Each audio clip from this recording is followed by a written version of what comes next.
పెట్టుబడిలో నెలకు 50,000 నుండి 10 లక్షలు సంపాదించాలనుకుంటున్నారా? ఈ వెబినార్ లో జాయిన్ అవ్వండి. రాంప్రసాద్ గారు ఒక టిపికల్ క్వశ్చన్ అడగబోతున్నాను మిమ్మల్ని. మీ ఫ్రీడమ్. ఇప్పటిదాకా నాకు తెలిసి ఎవరు అడుగుండకపోవచ్చు ఈ క్వశ్చన్. అడిగింది సార్, అడిగింది.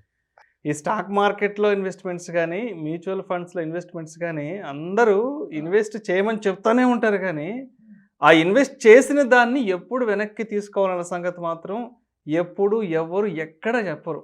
సో ఇన్వెస్ట్ చేయమని చెప్పేవాళ్ళే కానీ బట్ దాన్ని ఎప్పుడు రైట్ టైంలో వెనక్కి తీసుకోవాలని ఎవ్వరు చెప్పరు. మీరన్నా చెప్తారా ఇప్పుడు? ఎందుకంటే ఫస్ట్ ఇన్వెస్ట్ చేయమని చెప్పడం వల్ల మొదలు పెడతారు.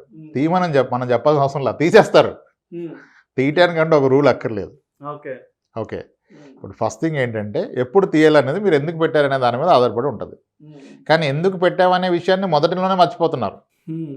ఇది ఎంతవరకు పెట్టే రోజు వరకు డిస్కషన్, తర్వాత ఎందుకు పెట్టామో మర్చిపోయారు. ఇప్పుడు కోవిడ్లో అందరూ ఫ్రీగా ఉన్నారు, ఎక్కువ నాలెడ్జ్ గెయిన్ అయ్యాం. ఈక్విటీ అంటే ఒకటి ఉంది, అద్భుతమైన రిటర్న్స్ ఇచ్చింది. ఎన్నెన్నో ఎగ్జాంపుల్స్, విప్రోలో 1000 పెడితే కోట్లు 100 కోట్లు అన్నీ చదివేసి సరే ఇది మనం ఎందుకు చేయకూడదు అని స్టార్ట్ చేశారు.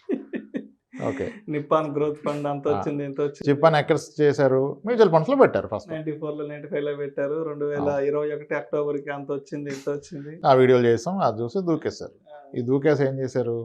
మ్యూచువల్ ఫండ్లో పెడితే ఇంకొక ఆయన వచ్చి చెప్పారు, ఒకళ్ళు చెప్తారు మ్యూచువల్ ఫండ్స్లో కన్నా ఎక్స్పెన్స్ రేషియో ఉంటాయి కాబట్టి దాన్ని అవాయిడ్ చేయాలంటే మీరు ఈటీఎఫ్లో పెట్టుకోండి, ఇండెక్స్లో పెట్టుకోండి. ఇండెక్స్ ఈటీఎఫ్ పెట్టాడు. ఈటీఎఫ్ ఎందుకు పెట్టారో బాబు అంటే 2% మార్జిన్ ప్రాఫిట్ వస్తే తీసేస్తాడు. ఇంకా మనం చెప్పాల్సిన లాజిక్ దొరికిపోయింది కదా, యావరేజ్ చేసుకోవచ్చు, అమ్ముకోవచ్చు అంటే ట్రేడర్ అయిపోయాడు, ఆయన ఇన్వెస్టర్ కాదు. ఈటీఎఫ్లో మొదలు పెట్టాడు. అది పెట్టాక ఏమైంది? ఈటీఎఫ్లో అయిపోయింది, దాని అంత చూసారు. ఇప్పుడు అట్లా కాదు sir, small case baskets, thematic investments, సెక్టర్లో స్వింగ్ ట్రేడు, ఆప్షన్స్ ట్రేడింగ్ అంతా వెళ్ళిపోయారు ఎక్కడికో. ఇంకా ఆయన తీసేయడానికే కదా, ఇంకా ఉన్నది ఎక్కడ కస్టమర్ ఇన్వెస్ట్ చేసి. ఫస్ట్ పెట్టిందేమో 10,000 పెడితే నా కూతురు పెళ్ళికి 80 లక్షలు వస్తుంటే కదా 20,000 పెడితే అని పెట్టాడు. అక్కడ ఆగాడా? ఆ 10,000 అక్కడ ఉంచాడా? ఉంచలా. ఉంచకుండా అయినా స్టెప్ చేసుకుంటూ వెళ్ళిపోయాడు.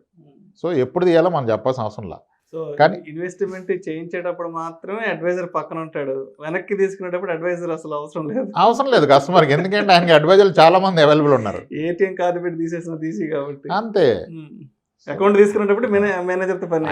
ఐడియల్గా మీరు ఎందుకు పెడుతున్నారో తెలిస్తే ఎప్పుడు తీయాలో తెలుస్తుంది. అకార్డింగ్లీ స్కీమ్ సెలెక్ట్ చేసుకోవాలి, అకార్డింగ్లీ దాన్ని బ్యాలెన్సింగ్, స్ట్రక్చరింగ్ అన్ని చేసుకోవాలి. మన గోల్ సెలెక్షన్ ఏంటో తెలిసి ఉండాలి. ఇప్పుడు నేను ఏం చెప్పాను గత వీడియోలో, ఈక్విటీ మ్యూచువల్ ఫండ్లో పెట్టండి. ఎప్పుడు పెట్టాలి? అట్లీస్ట్ 8 years అండ్ అబవ్ ఉంటేనే equity fund will give you positive return. 2 yearsలో నెగిటివ్ రిటర్న్ ఇస్తుంది, పర్ఫెక్ట్ నెగిటివ్ రిటర్న్ ఇస్తుంది. So called biggest funds, lengthiest funds, oldest funds మాట్లాడంగా Nippon India growth fund back to back 2 years negative return. Even after 2 years it has delivered -5, -11% in a year, within a quarter -30. అవన్నీ చూస్తేనే ఆ 27 years ఉన్నవాడికి 22% వచ్చింది. కానీ 27 years ఉన్నది ఎవరు దాంట్లో? లేరు.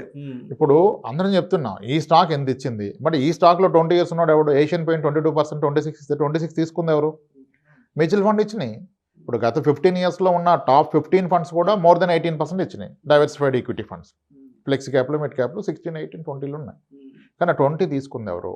ఇక్కడ ప్రాబ్లం ఏంటంటే when people invest in wrong instrument, they will stay long. When they invest in right investment, they redeem early చేస్తారు. I'll tell you. Same applies to stock also. Stock పెరిగితే డబుల్ అయింది కదా అని తీసేస్తాడు. మరి అది డబుల్ కాదు, 10 times 20 times అయింది, అక్కడ దాకా ఉండాలి కదా. డబుల్ అయిందని తీస్తున్నాడు. అదే రాంగ్ స్టాక్ కొట్టింది అనుకోండి, తగ్గిందంటే యావరేజ్ చేసుకుని దాంట్లో స్టాక్ అయిపోతాడు. మ్యూచువల్ ఫండ్స్ అనుకోండి, ఇప్పుడు మ్యూచువల్ ఫండ్ పెట్టాలంటే మొదటి శాలరీలో మ్యూచువల్ ఫండ్ పెట్టట్లా. ఫస్ట్ శాలరీలో కాస్త శాలరీ పెరగానే 30sకి వచ్చే లోపల ఇల్లు కొనుక్కుంటారు. ఓకే, పాప పుడితే సుకన్య సమృద్ధి స్టార్ట్ చేశాడు. ఇంకెవడో చెప్తే మరి పాపకు పెట్టి కొడుకు పెట్టవారంటే వీడికి పీపీఎఫ్ పెట్టాడు. ఇట్లా 4-5 ఇన్వెస్ట్మెంట్స్ పెట్టాడు. చివరిలో మ్యూచువల్ ఫండ్స్లో అంతా చూసి ఫోర్స్ మీద ఒక 10,000 ఎస్ఐపి పెట్టాడు. ఓకే, అంటే ఇది ఒక్కటే హోల్డింగ్ లేదు, గోల్డ్ కొన్నాడు, పీపీఎఫ్ కొన్నాడు, సుకన్య కొన్నాడు, ఎండోమెంట్ పాలసీలు కట్టాడు, మ్యూచువల్ ఫండ్ పెట్టాడు. రేపు అవసరం వచ్చింది దేంట్లో తీస్తాడు డబ్బులు? పైన ఎక్కడ తీయడానికి వీలు లేదు. ఇప్పుడు బాబు గురించి 1,00,000 తరుణ్ పాలసీ కట్టాడు, ఆడి గురించి కట్టింది ముట్టుకోవడానికి మనసు రాదు. ఓకే, ఇప్పుడు పీపీఎఫ్ కట్టాడు 15 years లాక్ ఇన్ తీయలేడు, ఎన్పిఎస్ కట్టాడు 60,000 దాకా తీయలేడు.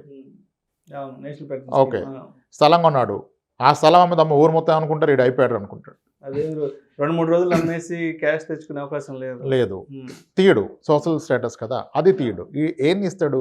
మ్యూచువల్ ఫండ్ పెట్టింది ఎవరికి తెలియదు కదా, అండ్ దానికి ఇంక పర్పస్ లేదు. పెరుగుద్దని పెట్టాడు కానీ పెరిగితే ఏం చేస్తానో అనుకోలేదు కాబట్టి అది తీసేస్తాడు. ఇప్పుడు అవసరం వచ్చింది, చెల్లి పెళ్ళి వచ్చింది, ఒక 10 లక్షలు ఎక్స్ట్రా ఖర్చు వచ్చింది, అమాంతం 10 లక్షలు కావాలి అనుకోకుండా ఖర్చు వచ్చింది. వైఫ్ దగ్గరికి వెళ్తాడు, నాన్న కన్నా నీ దగ్గర ఒక 70 తులాలు ఉంది కదరా, అంత ఉంది కదా ఏం చేస్తాం, మళ్ళీ కొంటాలి, ఒక 20 తులాలు ఇస్తావా అని అడుగుతాడు. ఏమంటారు వైఫ్? ఒకసారి అడిగి ఉండి ఏమంటారు చూస్తారా? ఏమంటారు? ఆ చెయ్యి అక్కడికి ఇరిచేస్తారని చెప్తారు. సో కాబట్టి అంటే మీకు ఇన్వెస్ట్మెంట్స్ ఉన్నాయి మల్టిపుల్, అన్ని మల్టిపుల్ ఇన్వెస్ట్మెంట్స్ ఉన్నాయి. మీ ఇంట్లో గోల్డ్ ఉంది, మీకు ప్లాట్స్ ఉన్నాయి, మీ ఎండోమెంట్ పాలసీలు ఇన్వెస్ట్మెంట్స్ నడుస్తున్నాయి, చిల్డ్రన్ పాలసీస్ నడుస్తున్నాయి, కానీ ఏది తీసే వెసులుబాటు లేదే. ఈ మ్యూచువల్ ఫండ్ టచ్ చేస్తారు. మ్యూచువల్ ఫండ్ 15 ఏళ్ల కాలంలో 15-18% రిటర్న్ ఇచ్చినా ఇన్వెస్టర్లు 15-18 చూడాల. ఎందుకంటే ఈయన ఎందుకు పెట్టాడు? మ్యూచువల్ ఫండ్లో డబ్బులు వస్తాయని పెట్టాడు, పెరుగుతాయని పెట్టాడు. మ్యూచువల్ ఫండ్స్ కూడా కొన్ని ఇయర్లో 55%, 72% రిటర్న్స్ ఇచ్చినాయి. మిడ్ క్యాప్లో, స్మాల్ క్యాప్లో 100%, 114% కూడా ఇచ్చినాయి. కొన్ని sectoral schemes 200% with in year వచ్చినాయి. అవి ఏవి స్టాండర్డ్ కాదు, మనం అందుకే లాంగ్ రేంజ్లో 12-14 మధ్యలో మాట్లాడతాం. సో ఇప్పుడు ఏమవుతుంది, ఈ కస్టమర్ ఎందుకు పెట్టాడో తెలియదు కదా, 70% రాగానే ఎక్సైట్మెంట్ వస్తుంది, 55% విత్ ఇన్ ఇయర్, ఇది రైట్ టైం, ఇంకొండొద్దురా రిస్క్ రా తీసేసే అంటాడు. You will take out his money. ఎవరు చెప్పారు తీయమని? పెరిగిందని తీసాడు, తగ్గింది ఒక 1 year -10 ఇచ్చింది. అరే ఏం ఉపయోగం 1 year పెడితే? ఎఫ్డీలో పెట్టినా 7% వచ్చేది, 6% వచ్చేది, ఇక్కడ పెడితే -10 వచ్చింది, ఇట్స్ నాట్ రైట్, తీసేస్తాడు. ఇప్పుడు పెరగలేదు తగ్గలేదు అలాగే ఉంది, అప్పుడు కూడా సాటిస్ఫైడ్ కాదు కదా, ఏం ఉపయోగం లేదు, పెట్టడం తీసేస్తాడు. అంటే ఎప్పుడు చూస్తున్నాడు ఆయన?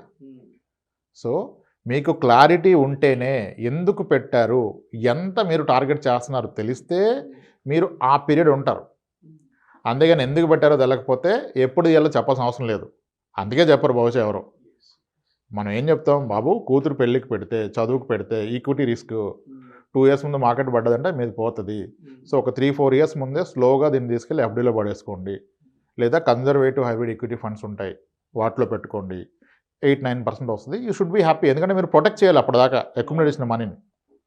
పెరిగిపోతుందని ఉంచేసుకుంటే కొట్టేస్తుంది. సో మీ ఆబ్జెక్టివ్ తెలిస్తే ఇన్వెస్ట్మెంట్ తెలుస్తుంది, అవసరం ఏదో తెలిస్తే దేంట్లో పెట్టాలనేది క్లారిటీ వస్తుంది, పెడితే ఎప్పుడు తీయాలనేది క్లారిటీ వస్తుంది. కానీ ఎప్పుడు తీయాలి అంటే మీ అవసరాన్ని బట్టి తీయాలి కదా. ఆ క్లారిటీ లేనప్పుడు రిటర్న్స్ కూడా రావు. ఫండ్స్ రిటర్న్ ఇస్తాయి, స్టాక్స్ రిటర్న్ ఇస్తాయి, ఇన్వెస్టర్కి రావు. ఇన్వెస్టర్ పెట్టి వదిలేసాడా, రోజు చూస్తున్నాడు అయినా, రోజు ఇది మారుస్తాడు, అక్కడికి మారుస్తాడు, ఇక్కడ మారుస్తాడు. I will get clients. 30,000 SIP చేస్తున్నాడు, స్కీమ్లు 22 స్కీమ్లు ఉన్నాయి. ఎందుకు పెట్టారంటే, సార్ పలానా ఆయన అలా చెప్పాడు కదా సార్, అందుకని పెట్టా, ఇది పెట్టా, ఇంటర్నేషనల్ ఫండ్ పెట్టా, నాస్డాక్ పెట్టా, ఫండ్ ఆఫ్ ఫండ్ పెట్టా, చైనా ఫండ్ పెట్టా, తైవాన్ ఫండ్ పెట్టా, ఎలక్ట్రిక్ థీమాటిక్ ఫండ్స్ పెట్టా, ఐటీ థీమాటిక్ ఫండ్ పెట్టా. అన్నీ ఎందుకు పెట్టారు? పర్పస్ అనే దాన్ని మర్చిపోయారు. పర్పస్ హెస్ బికమ్ పర్పస్ ఏంటి, ఎందుకు పెట్టామంటే డబ్బులు పెరగడానికి అంటున్నారు. డబ్బులు పెరగడం అనేది పర్పస్ కాకూడదు. పెరిగిన డబ్బులు దేనికి వాడుకుంటామనేది తెలిస్తే అకార్డింగ్లీ మీరు ఎన్ని ఇయర్స్ ఉండాలి, ఏ స్కీమ్లో పెట్టాలో తెలుస్తుంది. ఎనీ ఇన్స్ట్రుమెంట్ ఏదైనా, నాట్ ఓన్లీ మ్యూచువల్ ఫండ్స్. ఒక స్థలం కొన్నా, పొలం కొన్నా, నేను ఎందుకు కొన్నా, ఏ అవసరం నిమిత్తం కొన్నా, ఆ అవసరానికి ఇది వస్తుందా? ఇప్పుడు రిక్వైర్మెంట్ ఏంటన్న క్లారిటీ ఉండాలి ఫస్ట్, అసలు గోల్ ఏంటన్న క్లారిటీ ఉండాలి. ఇప్పుడు ఒక ఎగ్జాంపుల్ చెప్పి మనం ఇది కంక్లూడ్ చేసుకుందాం.